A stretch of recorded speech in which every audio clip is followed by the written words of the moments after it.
Tonight on News 5 Live, a freak accident at the BDF Air Wing claims the life of a construction worker. The unfortunate incident prompted the NTUCB to renew its urgent call for occupational safety and health bill. 18-year-old Dorian Anthony is arraigned for the Belize City murder of Trenton Webster. The Belize Central Prison introduces a new information management system. And BEL premieres a new docu-series tonight on News 5. These stories and more coming up on News 5 Live.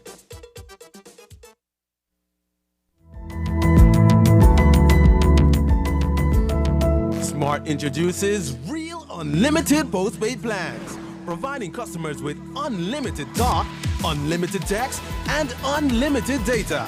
Now that's a real great deal. With Smart Plus, Share 1 and 2, and Enterprise 1 and 2 plans, you can talk as much as you want, text as much as you want, and for the first time ever in Belize, you can enjoy unlimited data with your postpaid plan. So come in and sign up for an unlimited postpaid plan and enjoy limitless possibilities. In addition, other plans such as the Flex Junior, Choice, and Select have been boosted with a lot more talk, text, and data, providing you with the best value for your budget. Be unlimited with Smart. It's time to power your dollar with Smart. My Social Security self-service portal. Employer transactions unpacked. Employers and self-employed persons. An enhanced contribution payment system that manages all your employer information is here. Employers and self-employed persons will have access to view all transactions and statements, and the option to always know your owing balance using your employer number. Payments will be automated and applied to your account balance in a new way. Here are 2 scenarios to highlight how payments will be distributed. Employers with outstanding funds owed to SSB, payments will be applied to the outstanding arrears, fees, and interest, and the balance, if any, will be applied to the statements submitted. Employers without any outstanding funds owed to SSB, payments will be applied to the statements submitted. The technological enhancements you are waiting for are here. My Social Security self-service portal. Social Security at your fingertips.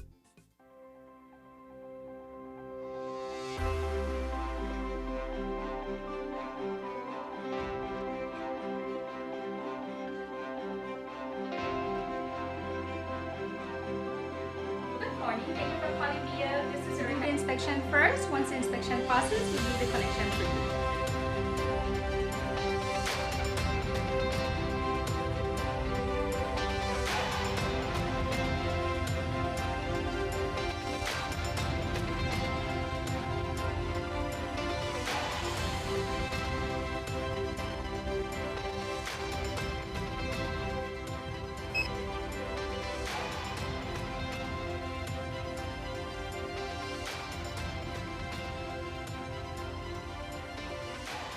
Our teams at BEL continue to serve you.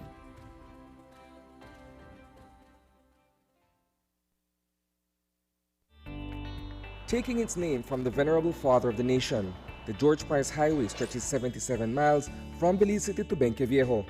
Originally built in the 1930s, this cross-country highway system is the artery that links Belize to Central America at the western border with Guatemala.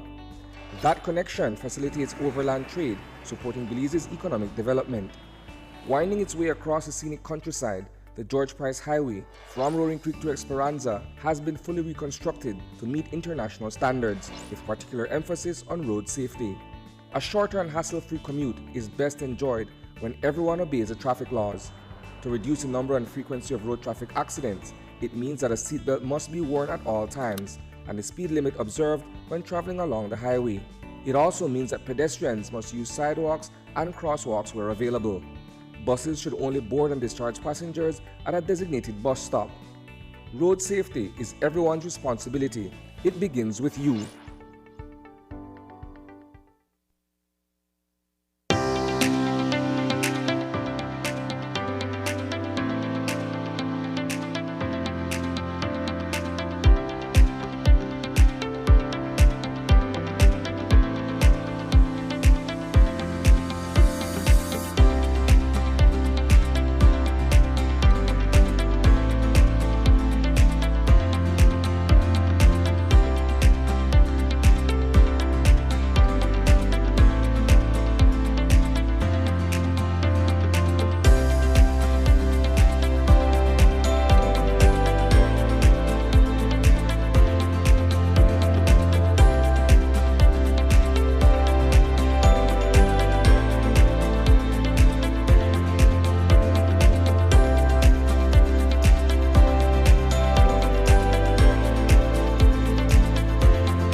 Someone come? Yes, someone coming. Let's go. Sa. Who no? Fastest question of the day. Why you the letter here? Who sent me the letter? That sign right there. You can't read? Well, make I tell you something. In this here community, everybody dump here, so me just dump my garbage right here. So if somebody jump off a bridge, you do it too? No, man, no. You never know that littering is an environmental crime and Department of the Environment can charge you for that? Why is that a crime? Because you pollute the same environment you live in, dirtying the same land and water you use. You don't even know that you dumping garbage can make you and your family sick by attracting disease-carrying pests, and the Department of the Environment just to try help we take care of the we environment? So all of that? Well, now that you put it that way.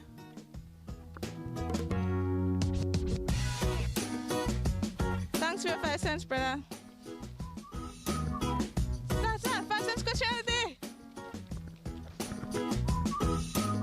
This message is brought to you by the Department of the Environment.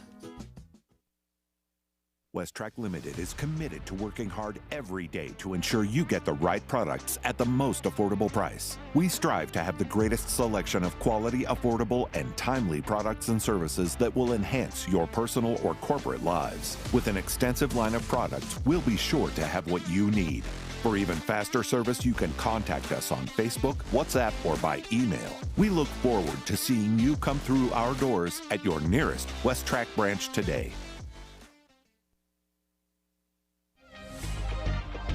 With the steady increase in prices, it's hard to hold on to your hard-earned cash. Well, here at Benny's, prices are steadily falling, making it easier to stretch your dollars. Prices are slashed on electrical products, LED lights, plywood, and wheelbarrows. Yes, we have the cheapest in town. And with X massive season going on right now, get store-wide discounts on select products from now through the summer 31st. Visit a Benny's store near you today, where the prices just keep on falling. Benny's, quality and savings.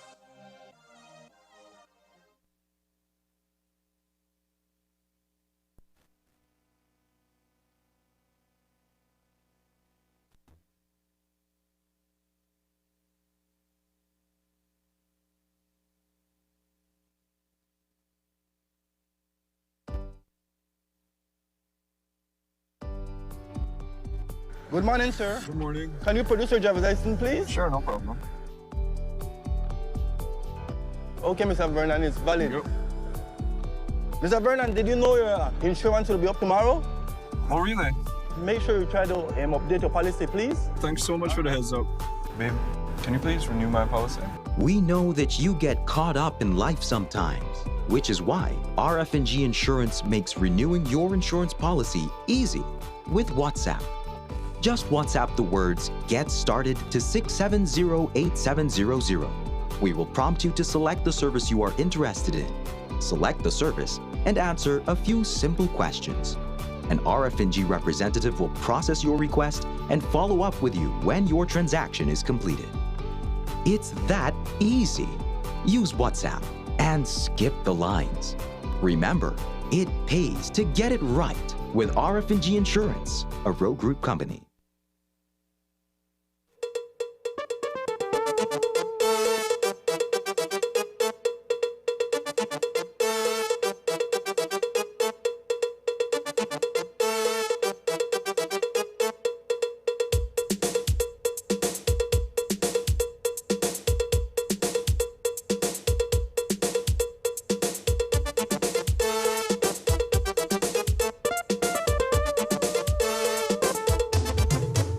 This newscast is brought to you by the Belize Bank Limited. Our country, your bank. Good evening and welcome to News 5 Live for Wednesday, October 25th. I am Sabrina Daly. From time to time, it has happened. A work crew is carrying out a potentially hazardous job. Something snaps and one of them is fatally injured. That was what happened shortly before 10 this morning at the BDF Air Wing in Ladyville. A work crew from a contractor in Shipyard Village was refurbishing the hangar when the cable on the crane that was supporting their weight atop the lift gave way, sending the men and the bucket they were in crashing 30 feet to the ground. The impact left one of the men inside the bucket dead, while the other walked away with non-life-threatening injuries. It's an incident that has once again prompted the National Trade Union Congress of Belize to reiterate its call for the government to speed up the process of enacting legislation regarding occupational safety in Belize. News 5's Marian Ali brings you the story in the following report. This crane, with its cable broken, was the faulty piece of heavy-duty equipment that caused the death of 30-year-old Wilmer Koye, a laborer from August Pine Ridge Village in the Orange Walk district. Koye was along with a co-worker, Delroy Koo, about 35 feet up on the wall of the hangar at the BDF Air Wing. Their assignment today was to remove the zinc panels and replace them with new ones. But before the men could begin the work, tragedy struck. The crane's cable broke and the bucket the men were in plunged to the ground. Koye was killed instantly, while Koo managed to walk away with minor injuries. Major Francis Usher is the acting commanding officer of the BDF Air Wing. Today they were going to begin removing the old zinc on the front of the hangar, and so two individuals were lifted in the basket. From what I saw, the wire that held up the basket snapped, causing the basket to fall. The wire was connected to a pulley, which is what holds up the basket, and it looks like that metal pulley is what hit the individual, some in the face, in the head, the individual that passed away. This work is being done under a contract that was handed out by the Ministry of National Defense and Border Security. Usher said that the work had been ongoing for about a month, and the crew had already refurbished one side of the hangar. But aside from the faulty cable, what was a glaring concern was that the men wore no protective gear. While Usher said the BDF prioritizes safety for its members, the work crew did not fall under the BDF's command. The individuals who were on the trolley, the basket today, they weren't wearing any helmet or harness as such. We take safety seriously here at the Air Wing. It's something that we enforce here, but they don't fall under our command. And so the individuals that receive the contract, they would be the ones that have to enforce the safety standards for them. The issue of occupational safety is one that has been a sticking point for the National Trade Union Congress of Belize, NTUCB, for over a decade.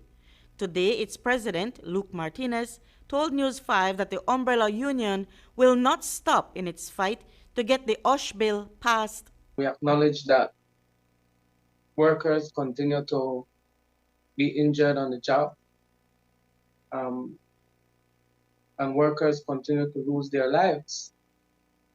And there is no recourse in the absence of OSH. As a matter of fact, there is no urgency to ensure that workers are working in a safe environment and healthy environment.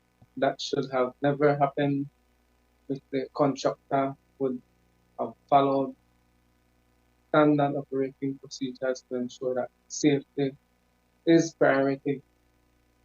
And obviously, safety wasn't priority this morning. Martinez said that he met only 2 days ago with the relevant ministry and their officials to again discuss the matter of occupational safety and health, and they have been given some assurances.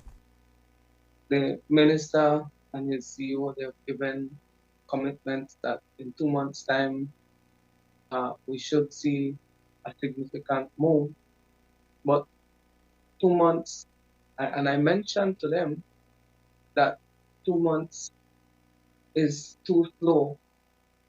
And 2 days after I mentioned that to them, we're here talking about OSH because someone died on the work site. Now a family is left without a working member, and Koye's grandmother, Demetria Koye, says they will need help in laying him to rest. He was working in construction with a Mennonite. The Mennonite tell we nothing about him. Then call we and then tell we that then he don't die. But I don't know if he is staying social because I call the Mennonite and I tell him that he have to do everything because we don't have money. We don't have money to buy the bags and nothing. The police have not yet officially released any information on the incident. Reporting for News 5, I'm Marian Ali. As we reported, there were 5 persons murdered in 2 days in the Belize district, in San Pedro and in Hattieville. But are the triple and double murders, although unrelated, an indication that the intensity of murders is returning?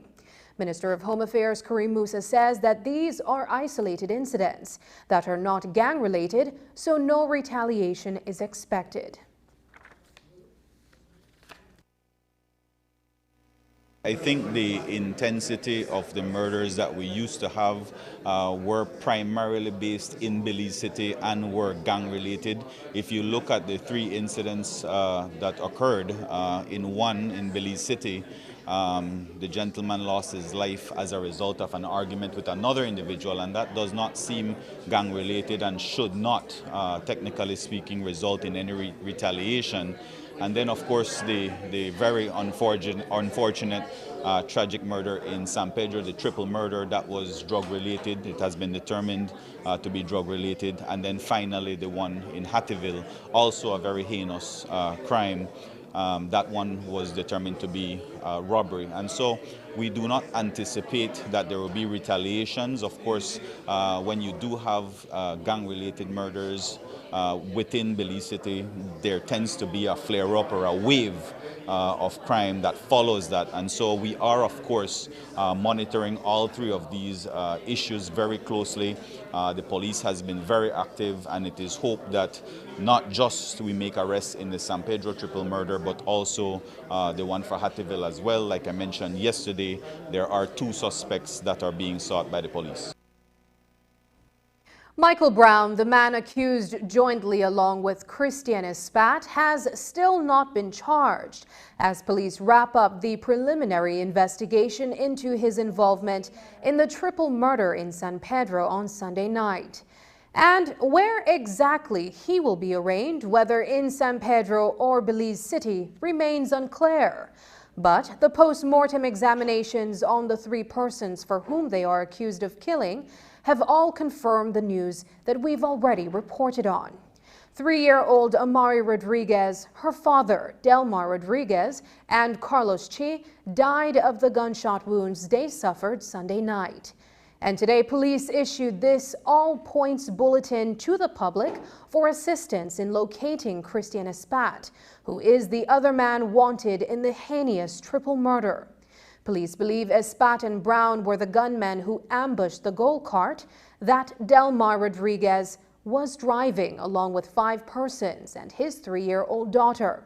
Today, the Minister of Home Affairs, Karim Musa, told the media that Espat's family has been long accused of illicit activity on the island, and that whole issue of drugs on the island is one that the police will have to address more seriously. I do not know the gentleman. I do not wish to know the gentleman, but like you rightly pointed out, there is a long history there.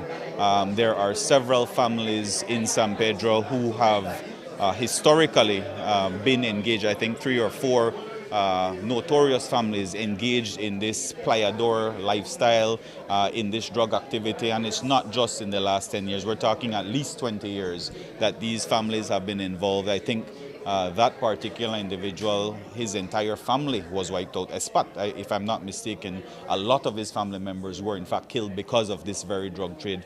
And so that certainly is what I do know of the family, and that is something that definitely is a serious concern that we have to apply greater pressure.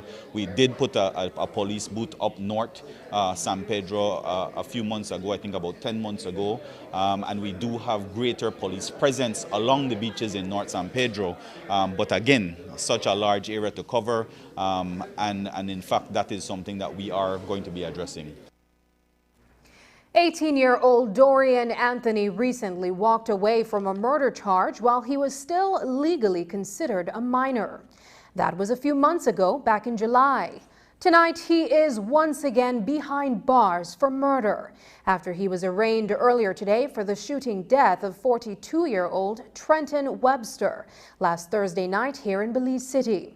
Shortly before 10 a.m., Anthony was accompanied by officers assigned to the Crimes Investigation Branch when he appeared unrepresented before the lower court, where he was charged with a single count of murder.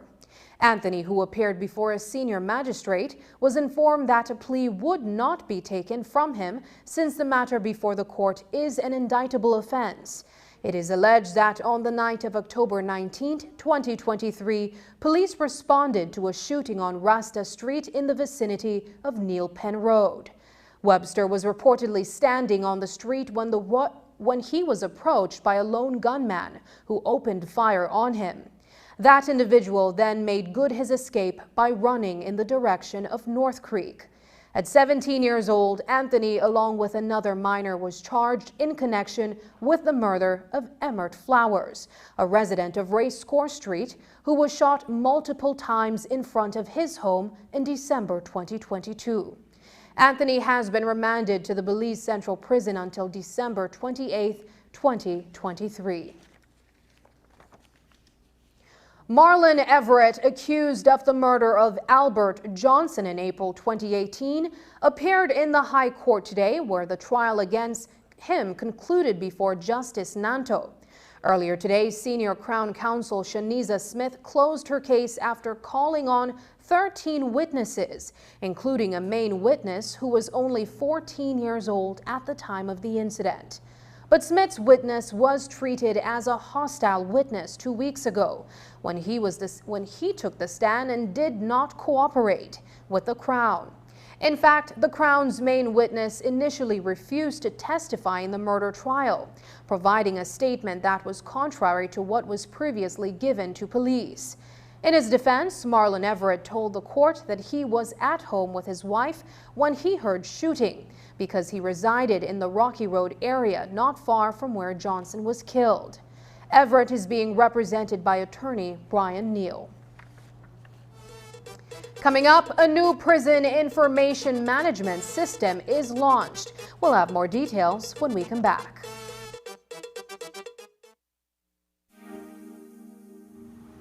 Whether you're in a bustling urban area or a tranquil rural community, connectivity matters. Internet access is key to continued socioeconomic development. That is why Digi, our national telecom, has and will continue to invest millions of dollars to expand its mobile and fiber networks throughout Belize.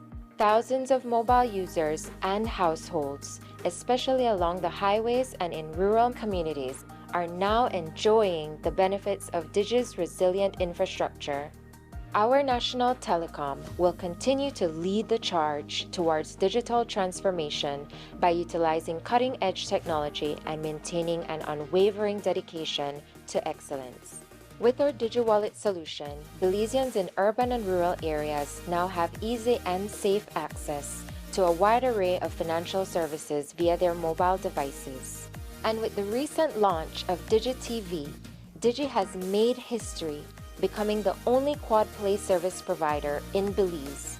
Now, customers can save with our DigiOne bundles that offer home internet, mobile, home phone, and DigiTV services all in one place.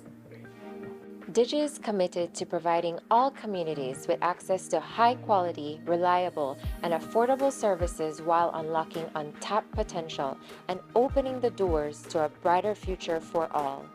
Be a part of the transformation and experience connectivity like never before. Because with Digi, connectivity matters.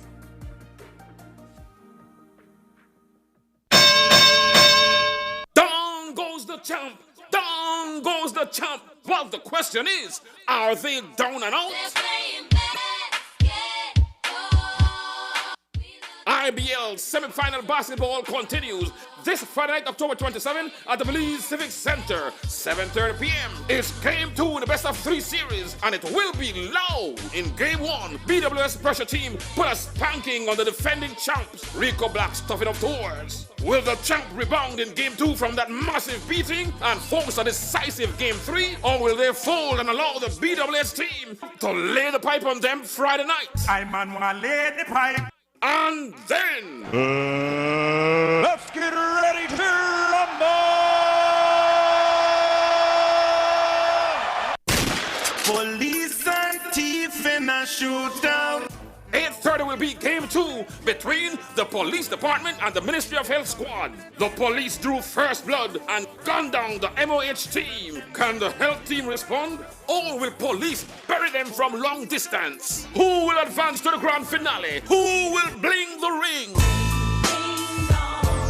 Bring out the entire family this Friday night, 7:30 p.m. at the Belize Civic Center for the Benny's Inter-Office Basketball semi-final game. The after party at Thursday. Inter-Office Basketball League, just another level.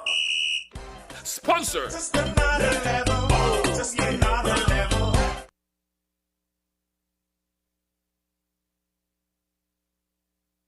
At times, life can become full of challenges and feel overwhelming. Conditions such as depression, anxiety, substance dependence, and a family history of suicide or previous suicide attempts are also factors that may contribute to suicide. A suicidal person may experience feelings of hopelessness, worthlessness, emptiness, and being a burden to family and friends. They feel like they have exhausted all their options and there is no way out. Suicidal people do not truly want to die, but see it as the only option to end the unbearable pain they are in. If you or someone you know needs help, contact us at phone number 828-5992, or you can visit your nearest hospital and ask to speak with a mental health nurse. Services are available countrywide.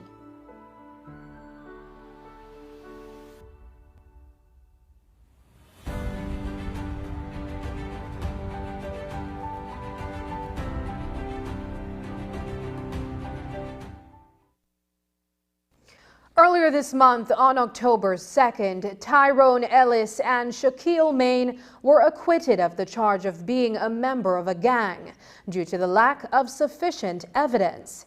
They were accused back in February 2020 for allegedly being a member of the Ghost Town Crips. More than 20 witnesses took the stand during the trial, including police officers and prison guards. Within a week, the Office of the Director of Public Prosecution officially informed the Maine brothers that they will be appealing the ruling. Today, Minister of Home Affairs Kareem Musa says that there are more convictions for being a member of a gang. It's not good to always paint that brush right across the system. I can tell you for a fact that we have more convictions for gang charges than we do non-convictions, acquittals. And so I think you're referring to the most recent case that was publicized in the media. But certainly that does not mean that across the board we're having less convictions. We do have a majority of those cases resulting in convictions. Earlier today, the Home Affairs Minister also responded to concerns about criminal activities in rural communities.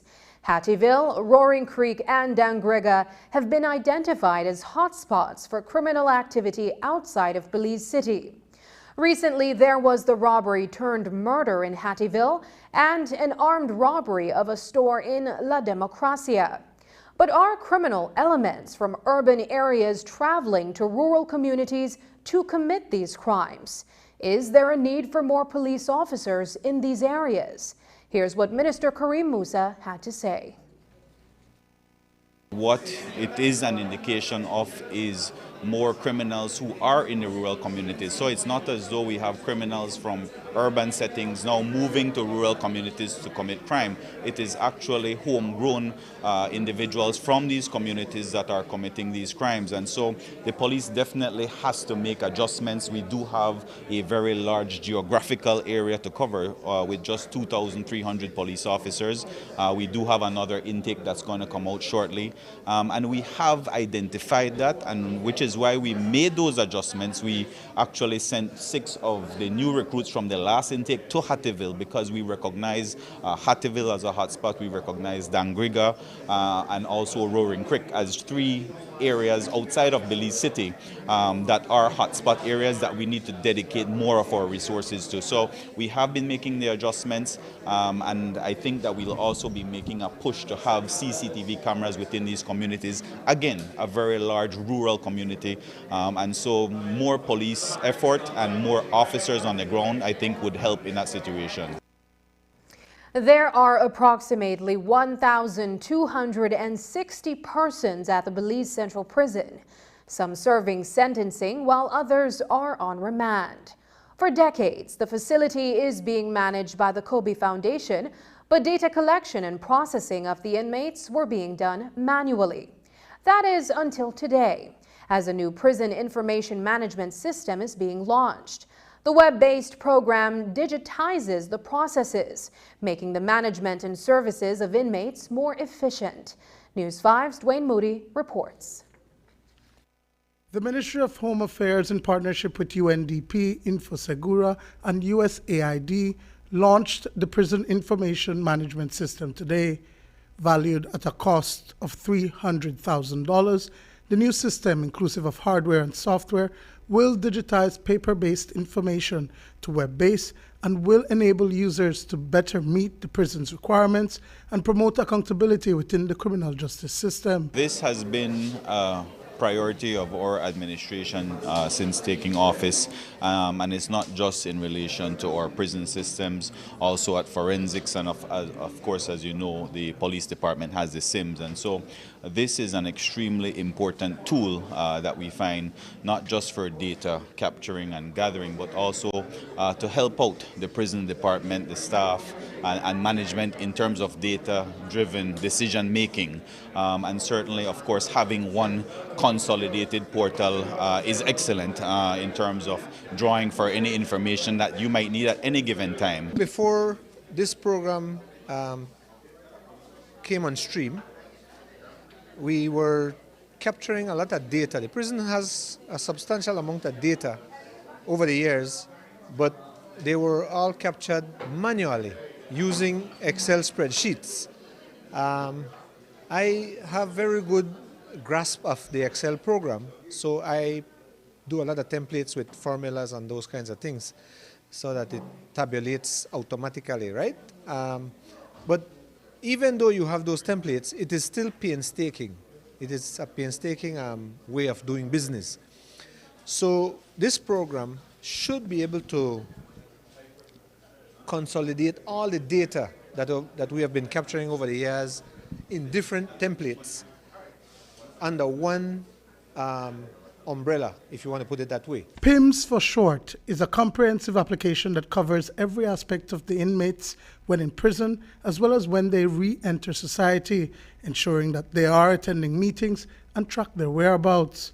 It can be used in an offline environment, has secure backup archiving features, and the ability to export all data in the system in structured formats, including data for analysis in other apps. Rather than having templates for different aspects of prison management, we will have everything under that one software or in that one program where I can go and literally get a snapshot on the prison on any particular day and time just with the click of a button. So who will have access to the information? As far as I'm aware, we'll be sharing data with the judiciary, the police, and the Belize Crime Observatory, if my memory serves me well.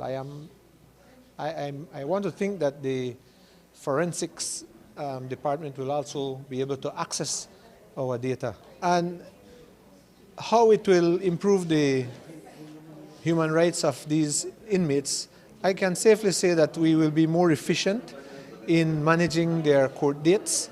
We'll be more efficient in being able to come up with the level of programming that they will be needing as prisoners. Because like Mr. Howard had presented in his presentation, when a prisoner comes to prison, we do what you call an inmate classification and risk and needs assessment, where you kind of figure out, what is the risk posed by that prisoner, whether it's escape, whether it's violence or disruptive behavior, and then you look at their needs. You might have people with diabetes, hypertension, HIV positive, those kinds of things. So you have to attend to these needs. Of course, we cannot forget the needs for their drug treatment, their addiction treatment, whether it's drugs or alcohol or what have you. Dwayne Moody for News 5. CEO at the Kobe Foundation, Virgilio Murillo, told the media today that there have been a lot of new inmates coming to the prison. But annually, approximately 400 or so inmates are actually migrants. Murillo spoke about this as well as prison traffic in terms of persons remanded for firearm-related offenses. I can tell you that what I see coming to prison is quite a lot of new cases. So I don't see a backlog issue that we need to be, that we will be in crisis mode about. I was even looking at the issue of the firearms. There's this impression that people are being sent to prison for firearm offenses and they are left to stay here for 90 days before they can get bail. I don't ascribe to that and I don't share that same sentiment. To put it into perspective, I saw one particular year in 2017 where 147 persons were charged for firearm-related offenses, but by year's end, only 13 of those persons were left in prison, haven't gotten bail by then. And I am almost certain that those 13 people were people who may have just been arrested for firearm-related offenses in probably the same month, in December, I would say, because that population, or that count that I gave you would have been the 31st of December. So it's not like the prison is stocking up with hundreds of inmates for firearm-related offenses. Let's look at September. By September, we had, I think, 90-something arrested for firearm-related offenses, but by the end of September, only 12 were still awaiting to get bail. So it's not that bad. Migrants, we do have quite a high number of migrants once we don't have a pandemic. I want to make that clear, because the only time I saw low numbers for the migrants was when we had the COVID-19 pandemic. But to the best of my recollection, when there's not a pandemic, you're looking at almost 400 persons being sent to prison for immigration offenses. Yearly. Out of the 1,200 population, 400. Right. That's when we don't have a pandemic. Right now, we're definitely around 300 thus far. And we still have a few moments to go. After the break, the Belize Electricity Limited premieres a new documentary series. But first, here's the weather update with data from the Belize Met Service.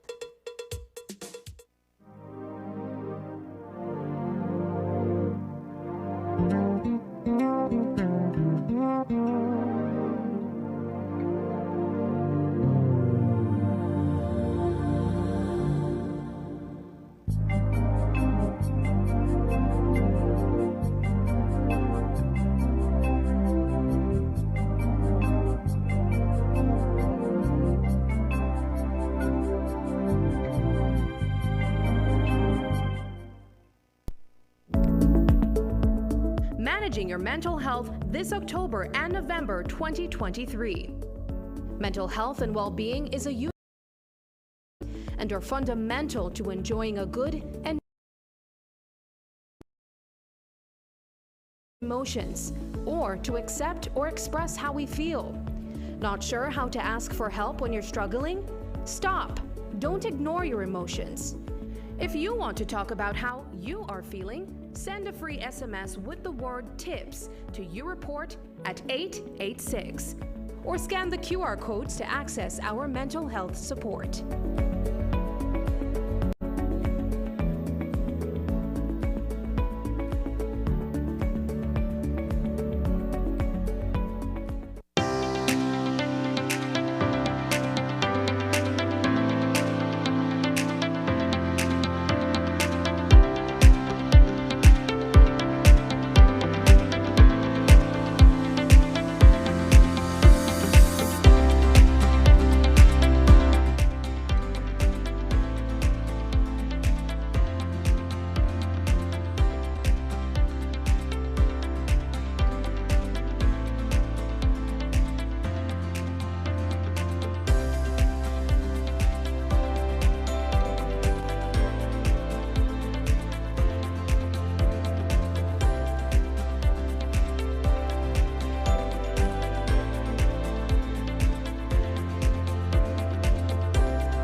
Tonight, News 5 premieres a new documentary series on the work that Belize Electricity Limited is doing in providing energy solutions to customers across the country.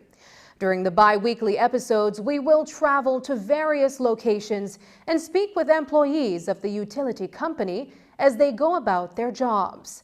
The aim is to shed light on the inner workings of BEL for customers to gain a better appreciation of what it takes to bring energy to life. Here's News 5's Isani Katana with our inaugural story. Bringing energy to life is brought to you by the Belize Electricity Limited.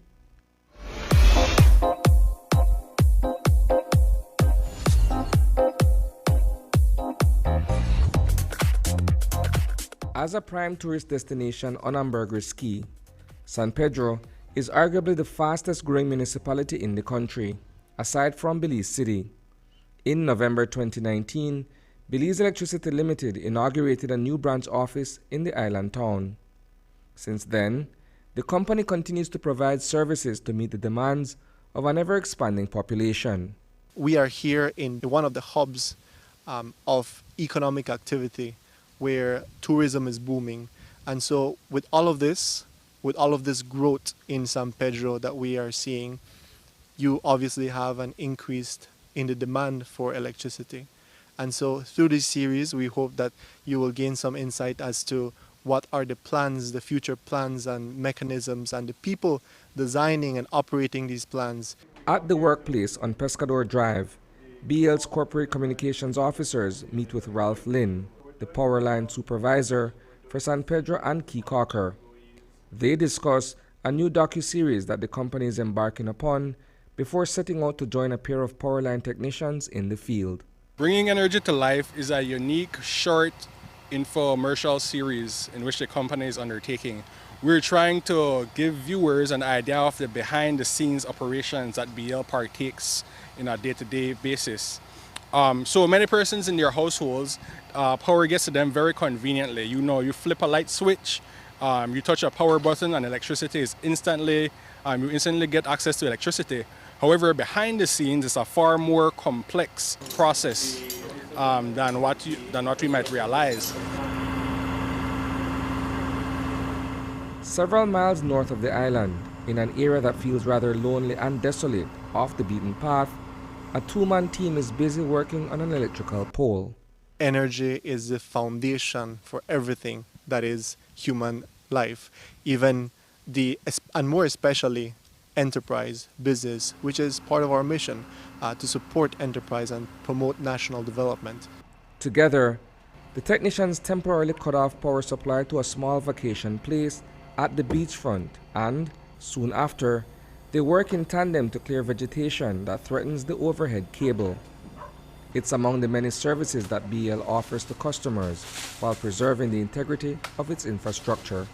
Access to electricity, reliable electricity, is very important to not only national development, but productivity of enterprises. But why is it important for the utility company to share the inner working of its operations with its customers? As you know, the generation of energy is a process. It starts from energy generation, then it goes to distribution, transmission, as well as metering. So we'll be talking to key personnel from each department and also the workers in the team, for the audience to be able to get a view as to what happens behind the scenes in their day-to-day operations and how they conduct their jobs. And the complement of BEL staff working behind the scenes is made up of ordinary people who are dedicated to their jobs and ensuring that customers are fully satisfied with the services provided by the company. We were at San Pedro and you guys witnessed some operations and maintenance works that was happening on the lines where the guys were doing some line clearing.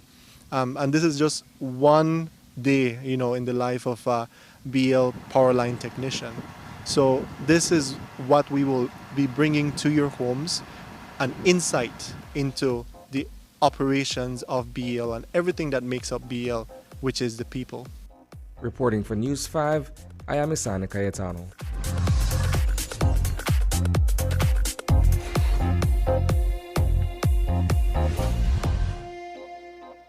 Everything is better electric. Be more efficient with electric vehicles and transforming your home with Energy Star electric appliances and power tools. This helps to create a greener and cleaner world for the next generation.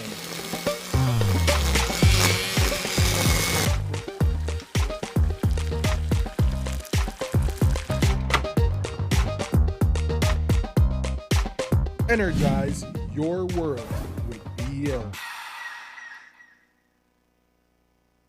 Rising sea levels and erosion have been documented along coastal communities, and in some cases, persons have had to relocate as a result of the washing away of their properties. In certain areas of Belize City, king tides have been increasingly inundating streets, and seawalls in several areas are the only barriers separating homes from the sea. There have been serious concerns in the Caribbean shores, specifically in the vicinity of the municipal airstrip, where during high tide, the water level rises above the seawall. Area Representative Kareem Musa says that he's seen the videos. Huge concern, as you can see, with global warming that has taken place over the years. That area that is affectionately known as the hangar area of our constituency, whenever it is October, we do notice that the very high tides and the waves come in and actually go over the seawall, what is left of the seawall. And so I spoke with the Minister of Infrastructure this morning when I saw the videos, and we will be making a request for the ministry to intervene and hopefully come up with a plan, not just to fix the streets, but to fix the entire seashore area in the hangar area of Belize City. When we return, is rent control needed in Belize?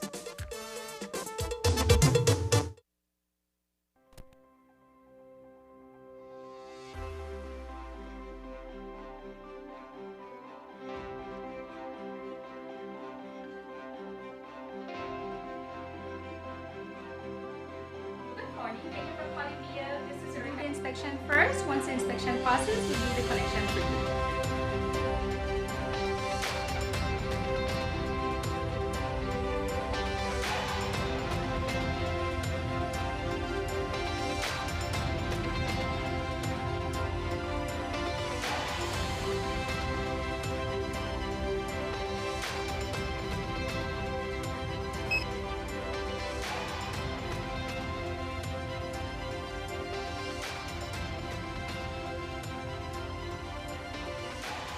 Our teams at BEL continue to serve you. My name is Denise Mala. I had an aunt, one of my mom's sister, that we believe died from cancer. She was relatively young. And my sister passed from cervical cancer. I have been doing annual checkups. Recently, after one of the annual checkups, I noticed, a change in one of my breasts. I went for the next checkup earlier and I brought it to the attention of my treating doctor. He looked at it and he said he didn't like what he was seeing. A biopsy was requested and then the biopsy came back positive. When you first find out these things, you think about a lot of things. And then eventually it comes around to the finance. I recalled this insurance, critical illness insurance that I had that I was paying. And that was probably the first time I read that contract. I read it in its entirety. And then I recognized that, this is going to assist me. I called the office, spoke with my agent. He was very helpful, guided me through what I needed to do. So I went through the process and I communicated with him a couple of times and he just informed me what was happening. In a pretty short period of time, I was paid my insurance. This plan that I had been paying for many years, in my time of need, that came through for me. Having that insurance helped me significantly. It is absolutely something that everyone should consider, because you never know when you're going to need it.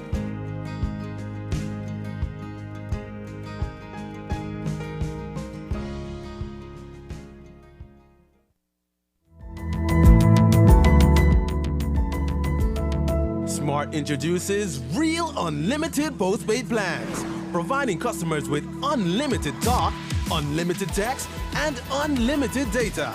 Now that's a real great deal. With Smart Plus, Share 1 and 2, and Enterprise 1 and 2 plans, you can talk as much as you want, text as much as you want, and for the first time ever in Belize, you can enjoy unlimited data with your postpaid plan. So come in and sign up for an unlimited postpaid plan and enjoy limitless possibilities. In addition, other plans such as the Flex Junior, Choice, and Select have been boosted with a lot more talk, text, and data, providing you with the best value for your budget. Be unlimited with Smart. It's time to power your dollar with Smart. What does it cost to rent a living space in your community? There are many reasons why renting a home or an apartment in Belize City may come at a greater expense than renting a dwelling space in San Ignacio, Punta Gorda, or Corozal. But it all boils down to the market, and sure, there are landlords out there gouging their prices. The Statistical Institute of Belize does measure the annual increases in housing cost, along with other goods like water, electricity, and gas. Data shows that for 2019, the inflation rate for the housing category was at 0.2%, and 2022 at 2.9%. But it all comes down to where you want to live in Belize. And for most tenants, that is highly dependent on where you work. News 5's Paul Lopez reports. When looking for a place to rent, if you are like most people, you would likely go online to search for listings. And depending on which site you use and the radius of the search, dozens of options are available across all municipalities. It may quickly become evident that it is cheaper to rent in certain towns. For example, $800 is enough to rent a one-bedroom apartment in a relatively safe neighborhood in Belize City.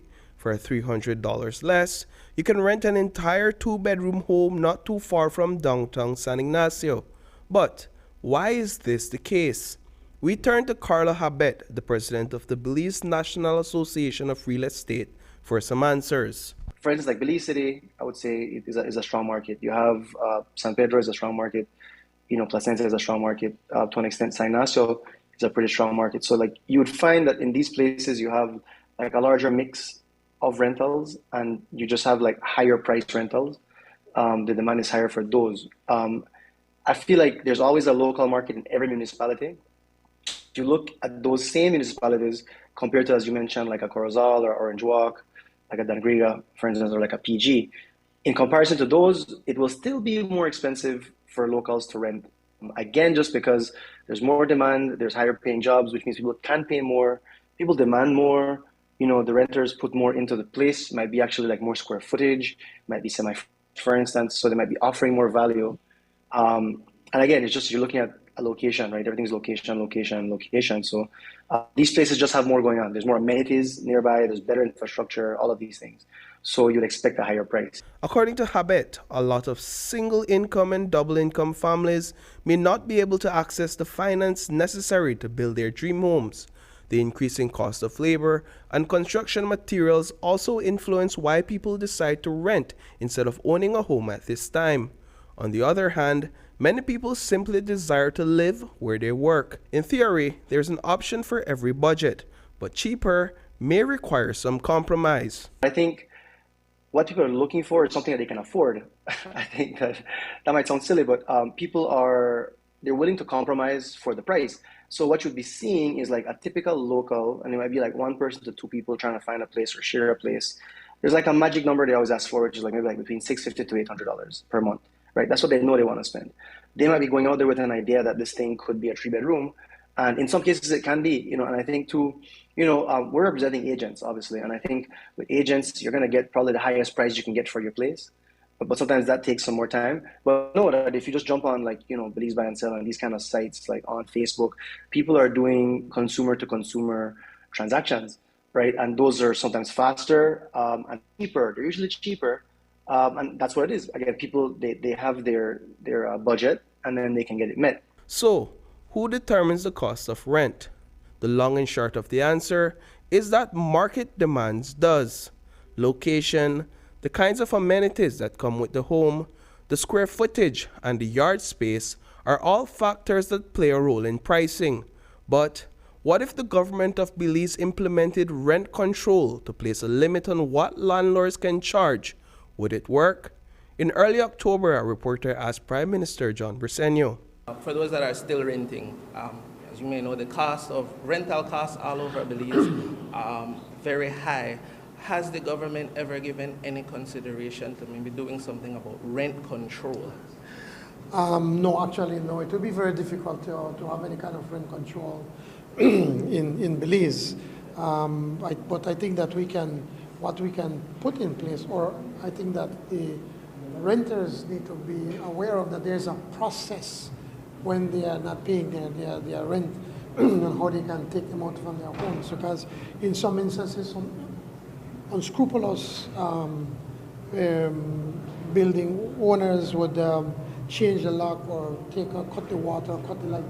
Those steps are illegal. There's a legal process to follow.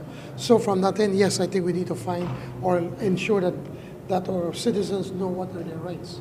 Rent control would be a bit more difficult. I do feel like if it gets to a point, yes, where maybe there's some sort of like rampant gentrification or something to that extent where it's pushing people out of their neighborhoods, I think then yes, you need to look seriously at that situation and say, okay, fine, what can we do as a government to make sure that that's not the case? I believe that, again, it's socioeconomic. So like before it gets there, I just think we have to look seriously at the education we're giving our kids, the jobs that are available to them afterwards, to make sure they can make a good living, to like basically afford to live where they're living too. Because I mean, there does come a point where you say, fine, there's like a cost to living in a certain place. Rental homes tend to be cheaper in rural communities based on online listings.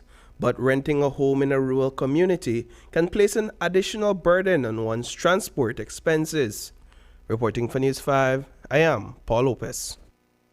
New traffic regulations are on the way to penalize motorists and passengers who are not wearing their seatbelts, as well as motorists using their cell phones while driving vehicles. On Tuesday, Adel Katsim-Sanchez, the Chief Executive Officer in the Ministry of Transport, explained that the regulations will come by way of 3 statutory instruments.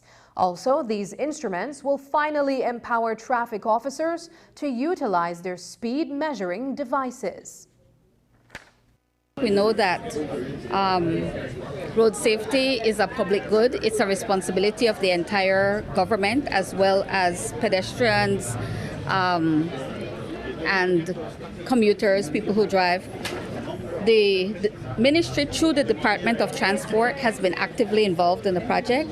We are the ones who are responsible for traffic and transport regulations, and as the regulating authority, it is our responsibility to make sure that the laws are not just conducive to ensuring road safety, but that we also do our part to enforce existing legislation.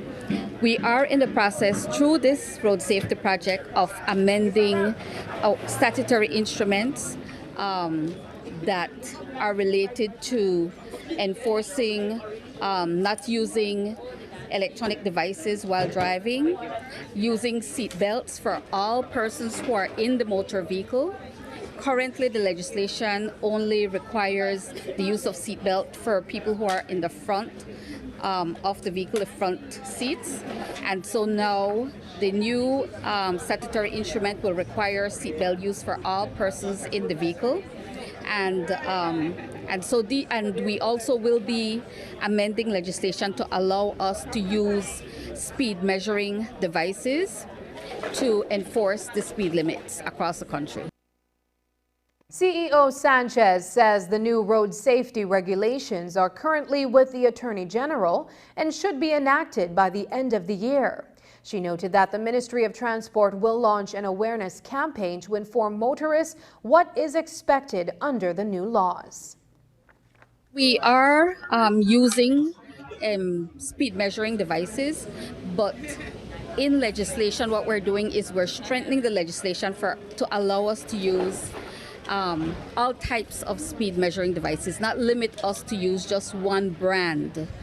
And that has been the issue with previous statutory instruments. So they're at the Attorney General's office now. We have a collaborative relationship with them, and we're just waiting for those to come back to us. And so it should be within the next month or 6 weeks that we should be able to sign off on those 3 statutory instruments that will help us to improve road safety across the country. Will the officers have cameras to see that when a vehicle passes them, the motorist is in fact on their cell phone? Well, this is a part of the entire move to modernize the public transport industry and transportation in general.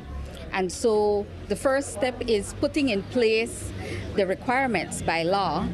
And then, of course, we will have to do the public awareness so that drivers and passengers will know what is required in legislation. For this, we will need a combined effort from those who drive, those who are the passengers in those vehicles, as well as people to report others who are not abiding by the law. Up next, Deputy Prime Minister Bill's case for Venezuela and Cuba at Migration Summit. Everything is better electric. Be more efficient with electric vehicles and transforming your home with Energy Star electric appliances and power tools. This helps to create a greener and cleaner world for the next generation.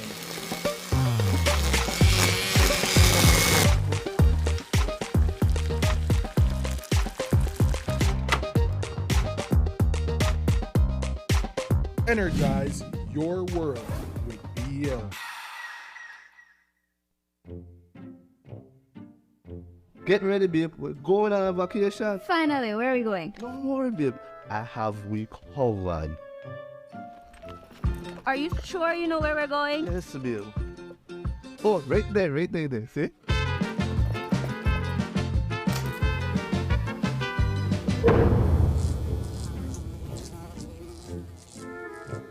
Babe, the price me too good to be true. Me look much more better in that picture.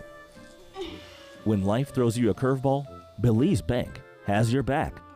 With our online financing, you can turn any vacation mishap into a dream getaway.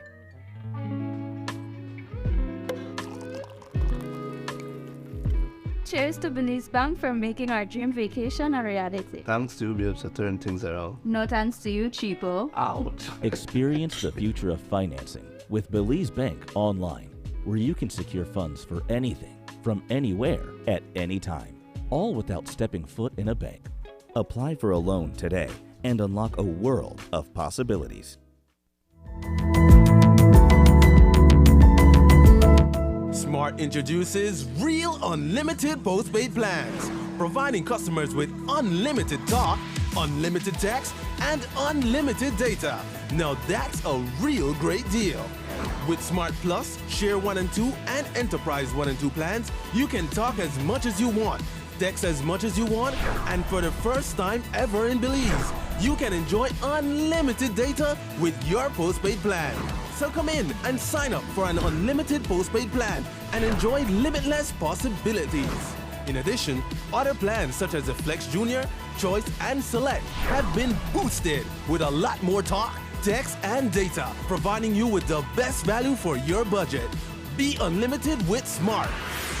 It's time to power your dollar with Smart. Deputy Prime Minister Cordell Hyde is in Mexico for a regional summit on migration. Leaders from 10 countries convened at what has been titled a meeting for a fraternal and well-being neighborhood summit. The gathering was organized to address the root cause of migration.